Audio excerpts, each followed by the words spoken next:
Hello my little kitty cats and welcome to another book video. I've been getting really into these because books just are a huge part of my life, and I've always wanted to do like tags and challenge videos, but I'm not good at them, and for a lot of them you need a friend. But for book tags you don't a lot of the time. So I've decided to do the ultimate book tag. It was first created by the ladies at Chapter Chicks. I have found it on bookswithbite.net. So I'll be answering these questions. Question 1. Do you get sick while reading in the car? I do get car sick a little bit, especially when they have that new, horrible new car smell, or those little trees in the windscreen that like stink up the place. That gives me a headache and makes me nauseous, but I never actually throw up. I just like get really nauseous and then start burping. But reading actually helps that. If I sit in the car and read, I get distracted from the fact that I'm supposed to feel sick. So reading in the car actually helps me with my car sickness. I don't even have severe car sickness. It's not even that bad, but like just every now and again. Question 2. Which author's writing style is completely unique to you and why? Well, the first ones, well, I'm gonna say the first ones that come to mind, but it's basically the first ones that I see on the shelf and then think of and go like, yeah, that fits. There's 3. So the first 3 I thought of were the Graceling series by Kristin Cashore, which is really well written. The characters are really well developed and it's a really amazing way of writing. The second and third I read like a while ago, so I can't really remember the writing style so much. I just remember that I really enjoyed reading it. And that's the Fairy Rebel books by R.J. Anderson and Sabriel series by Garth Nix. And they are just like really well written and well developed stories and characters, and I just loved reading those. But I can't really remember the style specifically of the Fairy Rebels and Sabriel so well. I don't know. I can't choose. Don't make me choose. I'm gonna be really bad at these book tags because I can never choose. Question 3. Harry Potter series or the Twilight Saga? Give 3 points to defend your answer. Well, Twilight gets a lot of shit about being really bad, but it really isn't a bad book series. The story is lacking, but the writing is good. The characters are slightly cliche, and their interactions with each other are sometimes a bit unbelievable. But it's well written, it's well executed. For these reasons, I would choose Harry Potter. It is such an awesome story. The story fits, it's relatively believable within the whole magic is real, wizards, secret world thing is completely believable. The characters are totally relatable and really well rounded, and they actually go through a growing process. Well, you would think so, because it's like over 7 years while they're at the age where they change and develop most, and there is such an amazing character development within these books that is just really lacking in the Twilight Saga. Also, so the story itself just makes much more sense than the story in the Twilight Saga. And I find the story in the Harry Potter books more enjoyable. You can completely immerse yourself in that story and just get completely lost, not only in the story but in the world created for the story. The world created in the Twilight books is just slightly off. Just slightly, that it's not quite. Yeah, while the world created in the Harry Potter books is just, I would almost say, perfect. It fits within our world like it's supposed to. Unlike the Twilight, it's so well thought through that I will have to always choose Harry Potter. Question 4. Do you carry a book bag? If so, what's in it beside books? I have to admit, I'm not exactly sure what a book bag is. I always carry... Ooh, don't drop your laptop. What I always carry is this East pack.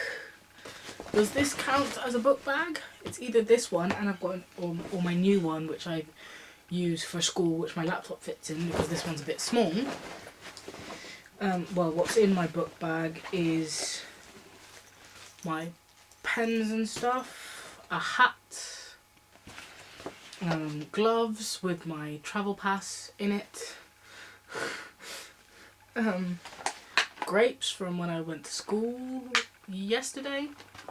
I will eat these. Notes and the periodic table. Yes, I carry a copy of the periodic table in my bag. More gloves and a balloon. And my... I would call this a purse. Americans will call this a wallet. So, yeah, those are kind of the standard things I have in my bag. Usually I have paracetamol or aspirin in there as well. Some hand cream. And always some loose pens, because if I need to take notes. That's what I always carry with me. Question 5. Do you smell your books? Hell yes. That's part of the book reading experience. Okay. Yes, I smell my books. Sometimes while I'm reading them. Sometimes I'll sit there. Ugh, Divergent. Ugh. And be reading it like that and then just go like... Books just smell great. That's part of the experience of reading a book. It's not only about the story and about what's going on in there, it's about the feel of the book itself, the weight, the texture of the pages, the texture of the outside cover, the smell of it. I'm not sure if you've ever tasted a book, but the look of how, well, the page itself, the page, how it's structured, the font and size of the letters. It's an experience for all your senses, except for taste, I guess, because that would be weird. Question 6. Books with or without little illustrations. I read usually young adult fiction which doesn't have illustrations in it, but sometimes it can be good, sometimes it's a good thing, sometimes it helps the story, sometimes it's just distracting. It really depends on the book and on the illustrations. For example, Bitter Blue, the third in the Graceling series, has little illustrations and stuff like that, and at first it put me off it quite a lot, and then so I put it aside and didn't look at it for ages. Then I came back to it and read it again and found that the illustrations, I'm not saying necessarily aided the story, but were a nice addition to it. So I think usually without illustrations. Question 7. What book did you love reading but discovered later it wasn't quality writing? That has got to be Divergent. I love the premise of it. The story was kind of interesting. I was really interested in it and I really enjoyed it while reading it. And then I'd finished it, and as soon as I'd finished it, I moved on to reading the second book, and as soon as I opened the second book, I realised the writing was really bad.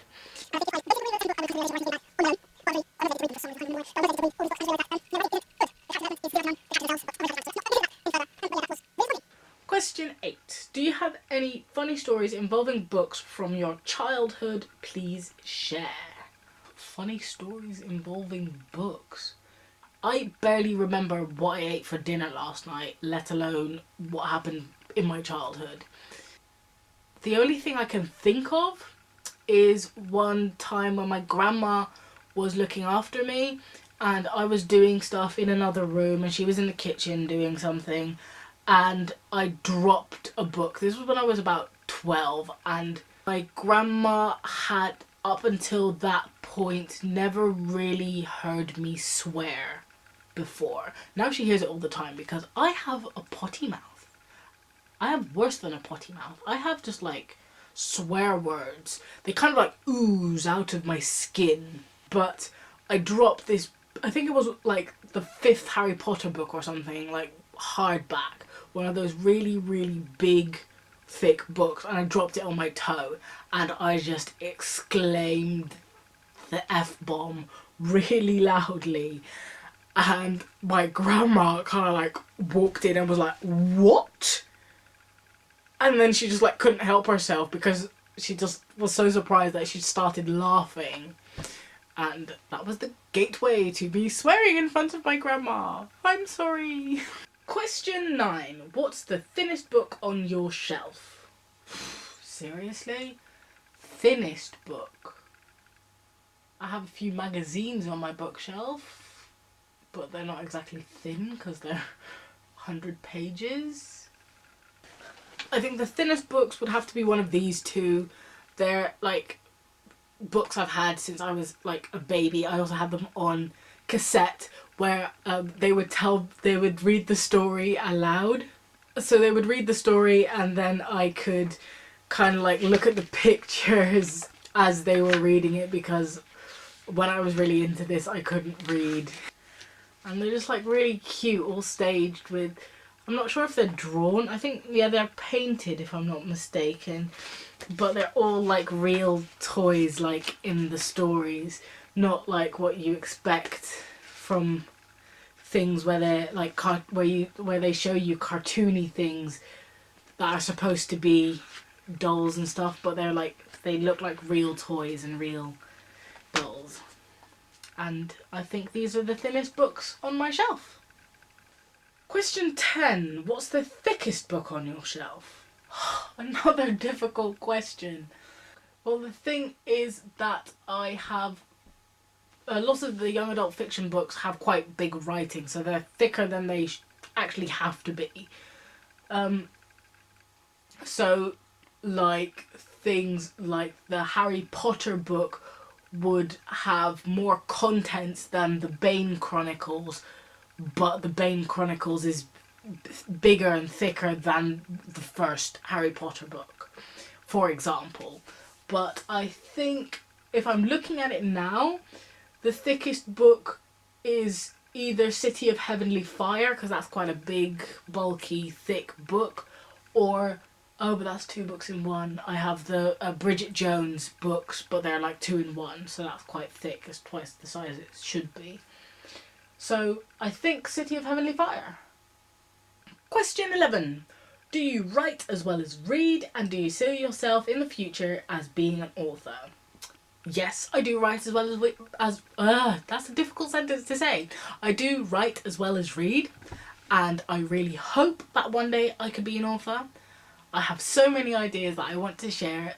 My biggest problem is getting them on paper in the physical world and not getting bored of them after like 20 pages. That's my biggest challenge.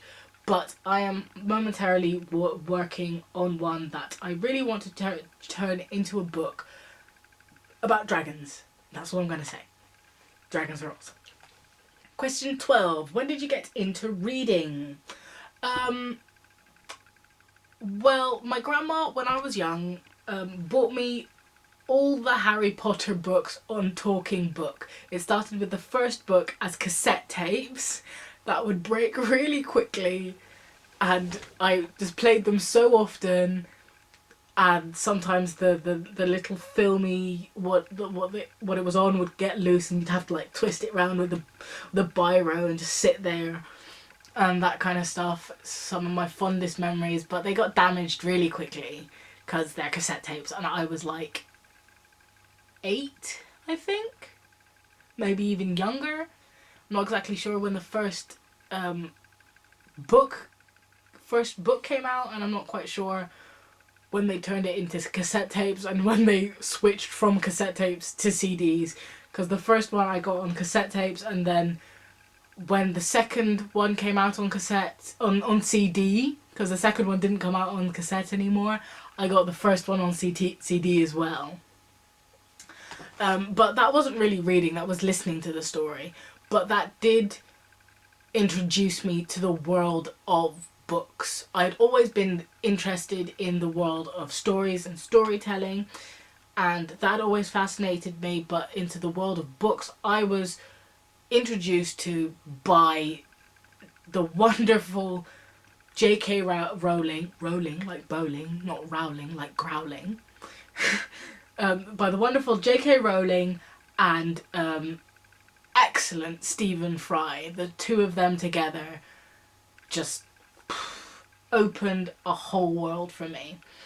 And I think, like I said, that one of the books that I really read on my own and really, really enjoyed was Sabriel, I think. But it could have been one of the earlier ones. Well, it was actually probably a Dutch book, because I went to school here in the Netherlands where I would learn to read in Dutch, so it's probably one of the Dutch books. Yeah, I probably got into reading by Francine Oman, a Dutch writer who writes the Hoe overleef ik series, which translates to How Do I Survive?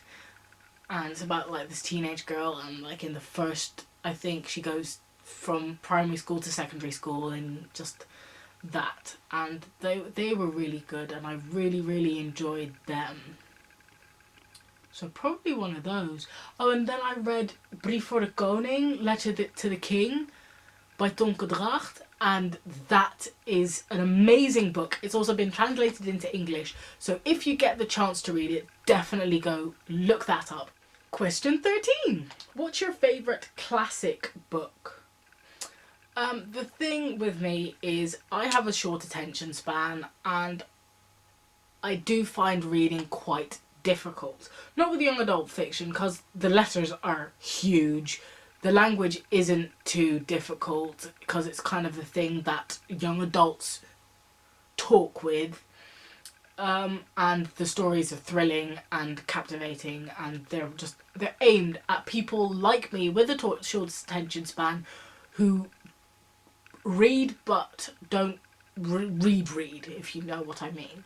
So I don't really know that many classics. I haven't really read any classics. I bluffed my way through English class saying I'd read Romeo and Juliet while I hadn't, because everybody knows the story. I cannot think of an answer to this question. I'm sorry. 14. In school, was your best subject language, arts / English? I grew up speaking English with my mother, but going to a Dutch school where I learnt everything in Dutch. So when I got English lessons, verbally, I was far out the best, because I'd grown up with it. I always really enjoyed arts classes, though I was never particularly good at arts. English I was good at orally. Written was quite a bit more challenging, but I picked it up quite well. Question 15. If you were given a book as a present that you had read before and hated, what would you do? There aren't many books that I've read and hated, and I usually don't get books for presents that I haven't asked for specifically. I usually either get a coupon or voucher for a book that I can spend on books, or I get books that I've specifically asked for. But if it were to occur that I got a book that I didn't like, I would say thank you. It kind of depends on the person. If it was like a family member or someone I was really close with, I would probably just say, you know what, I've read this and I didn't like it. But I'm still really grateful that you got me something. Is it possible to exchange it? Otherwise, is there someone else you would like to give it to? Otherwise, I'll give it to someone. That kind of thing. Or if it was someone I wasn't very close with and I didn't know so well, I just say thank you. Take it, like, put on a smile, because even if I didn't like the book, I'd still be happy that someone tried and gave me a gift and gave me a present. And then, like, either put it on my shelf for a bit and then give it away, or just give it away immediately to make someone else happy, because I don't like it doesn't mean it's a bad book and that no one will like it. Question 16. What is a lesser known series that you know of that is similar to Harry Potter or the Hunger Games? I would have to say the Fairy Rebel books. I don't know many people, I actually don't know anybody else outside my family who I've personally just like gone, read this now, that have read these books or even heard of them. I hadn't heard of them until I found them by chance and just really liked the shiny cover. So Sabriel, I don't know many people who've read those. Either one of those. Question 17. What is a bad habit you always do besides rambling while filming? I fidget. So I ramble on, that's definitely one, but I also fidget. And you've probably seen this. I make weird gestures with my hands, but I'm always also like touching myself, itching, scratching, pushing my glasses up. I'm sorry. That's got to be really distracting for you. I apologise. I really do. I am so sorry. Question 18. What's your favourite word? My favourite word has definitely got to be quirky. I identify as being a little bit quirky. All my friends are a little bit quirky. Everything in my life, except for like things I don't like and stuck up people, is or are a little bit quirky. And it is just such an amazing word, because it's like saying something is strange or odd, but without the negativity that's usually pinned to those words. Yeah, I love it. And it's also really fun to say. Quirky, quirky, quirky! Question 19! Are you a nerd, dork, or dweeb, or all of the above? I identify as being a bit of a dweeb. I don't fit in very well. I'm really clumsy. I talk before my brain can catch up to what I'm saying, so I often like say things and then as soon as they're out of my mouth go, why the blooming heck did you say that? Nobody wants to know that. That is inappropriate, or that is just mean, or that is naive, or like, seriously, what are you saying? Nerd, I don't know. For a nerd, I think you would have to have some kind of knowledge of something. Like, you'd have to be good at computers or something. And I'm not. I'm not really good at much. Dork? Well, I am a bit dorky. I'm one of those, I don't really care so much. It's only till recent years that I really care about my appearance. And even then, look at me sitting here with messy hair in my onesie because I haven't gotten dressed all day, which is very often the case. So yeah. Question 20! Vampires or fairies? Why? Oh my god, you cannot ask me this question Seriously, you can't make me choose. I have a morbid fascination with vampires. I always have. But I identify as a bit of a fairy. Because I'm not quite, my feet aren't quite on the ground. I'm always a bit with my head in the clouds. I'm kind of, I love fairies. Fairies are awesome. But I have a morbid fascination with vampires. They're like the two sides of me. Like the kind of dark and twisted side is the vampires, and then like the wonder-filled childlike side, the fairies, and the two of them together kind of make up me with other bits thrown in, like quirkiness.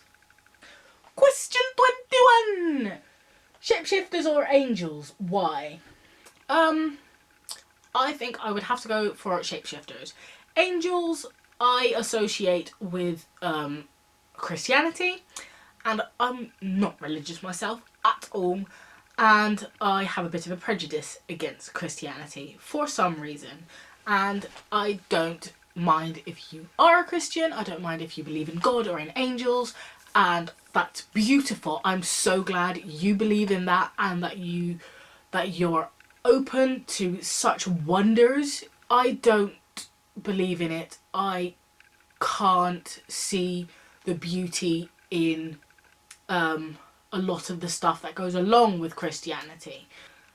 A lot of the time when Christianity's been brought under my attention is in a negative light, and yes, I'm prejudiced by that, and I've always thought that angels are a bit pretentious because they're like pure beings and they're great, but there's always been in my mind, just a tickling in the back of my mind, that they're not as good as they seem. They are kind of pretentious and sly and devious as well, and just not what they seem. They seem like great and serene and wonderful and beautiful creatures sent here to do the bidding of God. Yeah, they're sent down to do the bidding of God, and they do it without question, which I think is something that you shouldn't necessarily do. Yeah. That's just my opinion, and I hope I haven't offended anyone. I probably have. I'm pretty sure, like 90% sure, I have offended someone. But I'm sorry. This is my opinion, and if you don't want to hear it, that's fine. But it doesn't change my opinion. Shapeshifters, they're just humans. They shift shapes, and that's it. They still have all the characteristics of humans. So, shapeshifters. Question 22. Spirits or werewolves? Why? I haven't read many stories with spirits in them, so naturally I'd gravitate towards the werewolves because werewolves are blooming awesome. They just, there's no explanation needed. You just, they're awesome. Finished. End of. But I haven't read much with spirits, so I don't really have an opinion about spirits as of yet. So for now, werewolves. If there is anything with spirits that you can recommend to me, or ghosts, obviously, please leave it in the comments below. I'd love to check it out and form a more sophisticated opinion about this. Question 23. Zombies or vampires? Definitely vampires.